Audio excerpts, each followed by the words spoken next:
Tonight, a CBS 2 exclusive. For the first time ever, we're getting a look at LAPD body camera video, and it's raising big questions about how officers handled an arrest. According to a defense attorney, the videos show officers planning drugs. And you will only see these videos here on CBS 2. And CBS 2 investigative reporter David Goldstein has the story. Yeah, we have 12 of those videos from one incident. Now, the LAPD has refused to release any of these body cam videos ever since the program began, but we obtained them from one arrest, and attorneys say these videos show a different version than what's in the police report. Did they catch you on the body cam there? I mean, the body cam video definitely was different than what your testimony was. I have no comment, sir. LAPD officer Samuel Lee left Van Nuys court after a defense attorney showed department body cam video that he says caught the officer in a lie. Attorney Steve Levine also says he believes it proves they planted drugs on a suspect. He looked dumbstruck to me, period.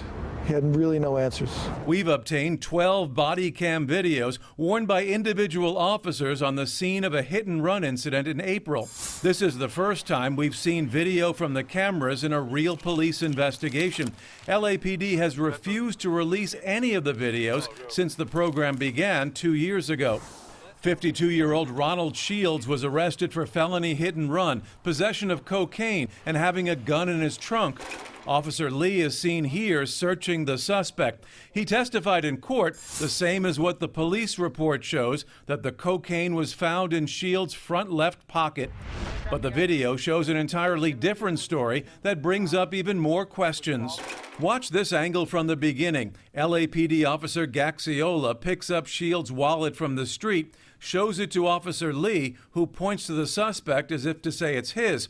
He puts it back down, then steps on the street, bends over and picks up a small bag with white powder. It eventually tested positive for drugs. He goes back on the sidewalk, picks up the wallet, and motions to Lee, and appears to put the bag in the wallet. Now, if you're wondering why anyone would allegedly do this while being recorded, this could be the reason. You hear the audio and saw the officer's hand. That's when he actually activated the recording on the camera. But what he may not have known is that the previous 30 seconds is automatically saved without audio. And if you rewind those 30 seconds, that's where this all takes place. It seems improbable that someone would tape themselves planting drugs. Exactly. So it seems more reasonable that when he turned on his cam, he felt he was recording at that point. And didn't know it was going back 30 seconds. Correct. We saw the body cam video. You're putting it in the wallet. Why are you putting the cocaine in the suspect's wallet? No comment. Can you tell me, sir? Gaxiola hasn't testified yet and had nothing to say. The body cam video clearly shows that you're picking it up off the ground and putting it in the suspect's wallet. Why would you do that, sir? No comment. On the video, after he collects the wallet, he shows it off and brags about it to some of the others. There's a little bag of narco in it.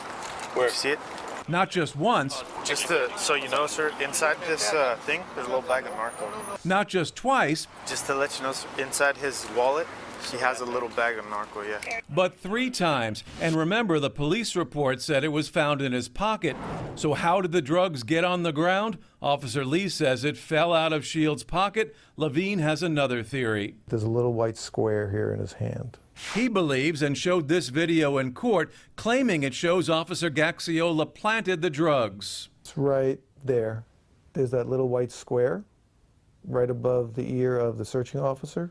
I believe the video shows that the drugs were originally in his right hand and he transfers them to his left hand. Now, if you watch, he looks down to make sure they're there, and that's when the drugs were planted. But the judge admitted he didn't see it the same way on the video. Now, no decision today. The hearing will be continued in December. After we contacted LAPD, they looked into it tonight. They say, based on those videos, they are opening an investigation. Back to you guys.